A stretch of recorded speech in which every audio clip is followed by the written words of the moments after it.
Indian navy ലോകത്തിലെ മറ്റ് മികച്ച രാജ്യങ്ങളുടെ നേവിയോട് കിടപിടിക്കുന്ന രീതിയിൽ വളർന്നുകൊണ്ടിരിക്കുകയാണ്. കാരണം നമ്മുടെ നാവികസേനയുടെ ശക്തി എത്രത്തോളം ഉണ്ടെന്ന് നിലവിൽ ലോക രാജ്യങ്ങൾക്ക് കൃത്യമായിട്ട് അറിയില്ല. കാരണം ഓപ്പറേഷൻ സിന്ദൂറിന്റെ സമയത്ത് കരസേനയുടെയും വ്യോമസേനയുടെയും പ്രകടനങ്ങളും ആക്രമണ ശൈലിയും ഒക്കെ ലോകം കൃത്യമായിട്ട് കണ്ടു. പക്ഷേ നാവികസേനയുടെ ആക്രമണ ശൈലി കണ്ടില്ല. നമ്മൾ പൂർണ്ണമായും സജ്ജരായിരുന്നുവെങ്കിലും ഓപ്പറേഷൻ സിന്ദൂർ ഏതാണ്ട് കുറഞ്ഞ മണിക്കൂറുകളിനുള്ളിൽ പൂർത്തീകരിച്ചുകൊണ്ട് നമ്മൾ പിന്നീട് നാവികസേനയെ ഉപയോഗിച്ചുള്ള ആക്രമണം നടത്തിയില്ല.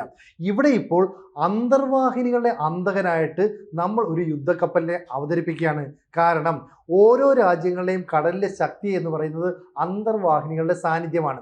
ഇവയെ കണ്ടെത്തുക, നശിപ്പിക്കുക എന്ന് പറയുന്നത് എളുപ്പമല്ല. പക്ഷേ അത്തരത്തിൽ ഒരു യുദ്ധക്കപ്പൽ നമ്മളിപ്പോൾ നിർമ്മിച്ചിരിക്കുന്നു. INS മാഹി. അതിൻ്റെ കമ്മീഷനിങ്ങും പൂർത്തിയായി. ഇത് നിർമ്മിച്ചതാകട്ടെ കേരളത്തിലാണ്. അപ്പോൾ കേരളത്തിലെ കൊച്ചിൻ ഷിപ്പ്യാർഡിൽ നിർമ്മിച്ച INS മാഹി എന്ന് പറയുന്ന യുദ്ധക്കപ്പൽ താരതമ്യേന കണ്ടാൽ ചെറുതൊക്കെയാണ്. പക്ഷേ ടെക്നോളജിയുടെ കാര്യത്തിൽ പുപ്പുലിയാണെന്ന് പറയാവുന്ന രീതിയിലുള്ള ഒരു യുദ്ധക്കപ്പലാണ് നമ്മൾ നിർമ്മിച്ചിരിക്കുന്നത്.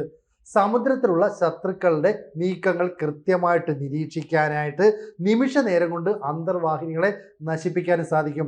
പ്രത്യേകിച്ച് ആഴം കുറഞ്ഞ സമുദ്ര മേഖലകളിൽ, അതായത് തീരത്തോട് ചേർന്ന പ്രദേശങ്ങളിൽ, അതുപോലെ തന്നെ തീര സംരക്ഷണ മേഖലയ്ക്കൊക്കെ തന്നെ കരുത്തേകാനായിട്ട് INS മാഹി ഉപയോഗിക്കാം.